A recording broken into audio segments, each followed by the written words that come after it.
तकरीबन 11 महीने से इंडिया और अमेरिका के बीच रिलेशंस काफी खराब चल रहे थे, जो पिछले 20 सालों में सबसे ज्यादा खराब हो गए थे और टेंशन्स भी बढ़ते ही जा रहे थे। मगर फिर रातों रात ऐसा क्या हुआ कि इंडिया और अमेरिका के बीच फिर से दोस्ती शुरू हुई। मंडे को एक हिस्टोरिक डील साइन हुई। इस डील के तहत अमेरिका ने 50% टैरिफ कम करके 18% कर दिया। ये अनाउंसमेंट उस वक्त हुई जब अमेरिका के ambassador Sergio Gor new Delhi पहुंचे। उनके आने से रिलेशंस में थोड़ी ठंडक महसूस हुई। उन्होंने बताया कि ट्रंप ने नरेंद्र मोदी से फोन पर बात की। ट्रंप ने बताया कि मुझे पीएम मोदी से बात करके बहुत खुशी महसूस हुई। वो मेरे ग्रेटेस्ट फ्रेंड्स में से एक हैं और अपने मुल्क के पावरफुल और रेस्पेक्टेड लीडर हैं। ट्रंप का कहना है कि मोदी ने रशियन ऑयल खरीदना बंद करने पर एग्री किया। अमेरिका और शायद वेनेजुएला से ऑयल खरीदने पर भी बात हुई।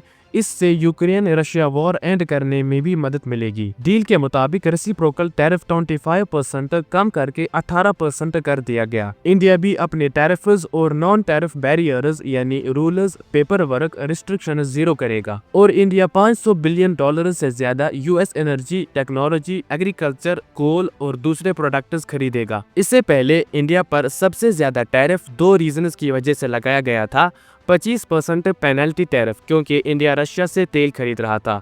25% रेसिप्रोकल टैरिफ यानी कि तुम हम पर लगाओ, हम तुम पर लगाएंगे। कुछ बातें जो मोदी ने डायरेक्टली नहीं कही। मोदी ने पब्लिकली ये नहीं कहा कि इंडिया रशिया से ऑयल खरीदना बंद करेगा और वेनेजुएला से ऑयल खरीदने का भी जिक्र नहीं किया। लेकिन रिकॉर्ड्स दिखाते हैं कि रशियन ऑयल इंपोर्टर्स वाकई कम हो रहे हैं सैंक्शंस और पॉलिटिकल प्रेशर की वजह से। ये होती है डिप्लोमेसी। जो बात कहनी होती है वो सीधा नहीं बल्कि सिग्नल्स में कही जाती है। अप्रैल से दोनों कंट्रीज के दरमियान लॉन्ग नेगोशिएशंस चल रही थी। इस ज्यादा टैरिफ की वजह से इंडियन एक्सपोर्टर्स बाकी कंट्रीज के मुकाबले में काफी महंगा पड़ रहा था। ये announcement India Europe trade deal के कुछ दिन बाद आई, जो पिछले हफ्ते फाइनल हुई। इंडिया ने सितंबर से ही रशियन ऑयल खरीदना कम कर दिया था। ट्रेड डील पर बातचीत पिछले साल फरवरी से चल रही थी, जब नरेंद्र मोदी व्हाइट हाउस गए थे। लेकिन बातों ही बातों में ट्रंप ने यह क्लेम किया कि इंडिया और पाकिस्तान के बीच सीज फायर उसकी वजह से हुई, जिसको इंडिया ने रिजेक्ट किया और उसके बाद मामला फिर से बिगड़ गया। यह मामला यहाँ तक आ पहुंचा कि ट्रंप के 50% टैरिफ से 18% करना इंडिया के लिए शॉर्ट टर्म रिलीफ है, लेकिन लॉन्ग टर्म जियोपॉलिटिक्स अभी भी कॉम्प्लेक्स रहेगी। इस डील से एक बात क्लियर होती है कि ग्लोबल पॉलिटिक्स में डिसीजन सिर्फ दोस्ती पर नहीं बल्कि इंटरेस्ट पर होते हैं।